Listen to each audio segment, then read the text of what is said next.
Just with the play calling at the end, obviously you wanted to take a shot with at Mike Williams one-on-one there, but why did you guys feel like it was a good decision to go back to that same play on the next play? It was an option play. Quarterback, if they played a certain coverage, quarterback would have taken off and probably ran it. If they played this coverage, quarterback's going to throw it to a guy that's 6'9", and all he's done is caught touchdowns for us this year. So I thought that was a good call. We didn't execute the play, and that's just you saw the results. Just how concerning are these issues on special teams? Obviously today that muff punt was a turning point in this game, and you had a block punt, mixed kicks. I mean, how concerning are these special teams? It definitely doesn't help. You know, the young man has been good all year in returning those punts. He had muffed one. He hadn't even caught one twice yet. So I can't say that he's an issue, because he's not. But that mistake today certainly hurt us. I thought our defense stepped up and helped him to a field goal, and the team bounced back. We went back and forth all day. You know, this is a very resilient football team. They compete for 4 quarters, and they deserve the win. And I'm just disappointed that I couldn't help them get that win today. Just as far as the run defense, I mean, during the week you talked about how John Gruden would run the ball 50 times if you let him. I mean, how'd you feel like the run defense performed overall? I think they finished with over 6 yards per carry, and that's not good. We know they had a big offensive line, and they're going to lean on us a little bit. We didn't set the edge a couple of times, and they circled the defense, and they made some plays. 6 yards to carry is not good enough. And then just with Kenneth Murray, I noticed that he was out for a few series in the second half, and Denzel was in at Mike. What was the reasoning behind that, getting Denzel in there? There's some communication issues that we were having. Cam Buford. Hey, Coach. Man, tough loss. Coach, Kalen Balaj, talk about calling him up and the performance he gave you today. I mean, he really stepped up in kind of a short notice, I would guess. Kalen, he stepped up, and I thought he did a good job. I thought that in the second half he started looking too much downfield instead of taking what was in front of him. But I thought he helped us today. He certainly did not hurt us. And then late in that fourth quarter, he got behind his pads, and I thought he made a difference. Coach, right there at halftime, you guys got the ball with the strip sack and fumble recovery there. Yes. There was 8 seconds on the clock. Was there any consideration to kind of going deep, giving Mike Williams a chance to just one play go deep before you kick the field goal? You don't really have time to go deep there. That's a risk when you go deep there. Now, what I've done in the past, if I've done quick outs and try to get a few more yards. But right there, I know Michael Bashley is good from that distance, and didn't want to take a chance of getting no penalty or nothing going wrong and to get those points before the half, because I thought that was important. What do you think about Joshua Kelly and how he ran the ball? It looked to be kind of assertive today, more so than he has in the recent weeks. Yes, he was determined. He was a good north-south runner for us. He picked up some tough yards.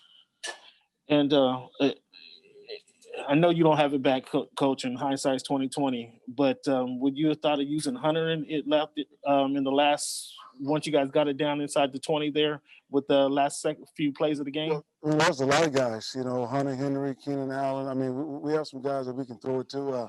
We threw the ball to Mike, and Mike got us down there, and the coverage just happened to give us Mike. And then we had 2 shots. We knew we had 2 shots to win the game. I felt really good about the shots. And like I said, we didn't execute. Is that typical? Is that typical to kind of let the coverage dictate which play you're going to run instead of forcing it to one of your guys? Well, you don't want to force anything to anyone. Yeah, you will at the coverage, but there are some formations we can get in when we know where that ball's going.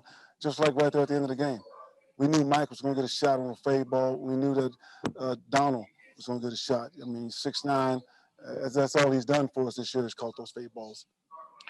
Lastly, Coach, you got a ball on your hands at number 10. Or were you aware of that, the way he just kept coming back and coming back and kind of kept you guys in that ball game? When he had the ball down 5 points, were you aware of what this kid can do? Absolutely. I mean, there was no doubt in my mind we weren't going to go down and score. Just as a playmaker, and he doesn't flinch. Thanks, Coach. Thanks for your time. Sure. Gilbert. Hey, Anthony, going back to that final play, what did you see, and did you think, the play being reversed, was that the right call? I don't know if it's the right call or not. I mean, certainly I didn't like it. I thought he caught the ball and had he had a knee and a foot inbounds. I thought it was a touchdown, but they overturned it. And Anthony, at this point, what do you tell your team? Is you want to say same old story, but it's kind of a different way to lose a game every week. It feels like. I told the guys just keep competing. They did what I asked them to do. They competed for 4 quarters. I thought they were resilient. I thought they bounced back, and I thought they played for one another. And I do know if you continue to do that, at some point, good things are going to happen. And Anthony, just your thoughts on the defense. It seems like they're giving up 30 points every week, and not much is changing. I know there's some injuries here and there, but what's your overall assessment of the defense? We've got to eliminate the explosives. Ball went over our head too many times today. Thank you, Anthony. Sure. Rashawn. Hey, Coach, can you describe just the swing of emotions there from going from thinking you won a game to then seeing the replay and it being announced that you actually lost the game? No, that's hard to describe. We went from celebrating to coming in, losing the game. Yeah, it was very disappointing. And as far as you talk about the explosives, the Raiders scored 14 straight coming out of the locker room at halftime. Looked like the vertical plays there, the Aguilar touchdown, and then also Renfro was able to get there over the top. How did those big plays kind of shift things in favor of the Raiders? Well, anytime you create those explosive plays like that and change the field position, it's to your advantage. Yeah, that was a big part of the game. Thank you. All right, last 2 for you, Coach. Jeff Miller. Anthony, on the 2-point conversion, it looked like you were going to try to go back to the left to Hunter there, and he maybe got caught up in some. Can you just kind of? Is that what you were trying to run? It's an option play. Anytime we're like in a gotta-have-it situation, we try to put the quarterback in a run-pass option. He's sprinting out to the right. If that pass is there, he take it. If it's not, then he look for other options. Okay. And then if he doesn't run it. And then Anthony, just how many gut punches can you and this team take? I don't want to find out how many we can take. Right now we've been kicked in the gut 6 times, and that's 6 times too many for me. So we'll see. Thanks. Sure. Last one, Popper. On that 2-point conversion, was Justin not allowed to be in the game because they had taken the injury timeout? Is that or?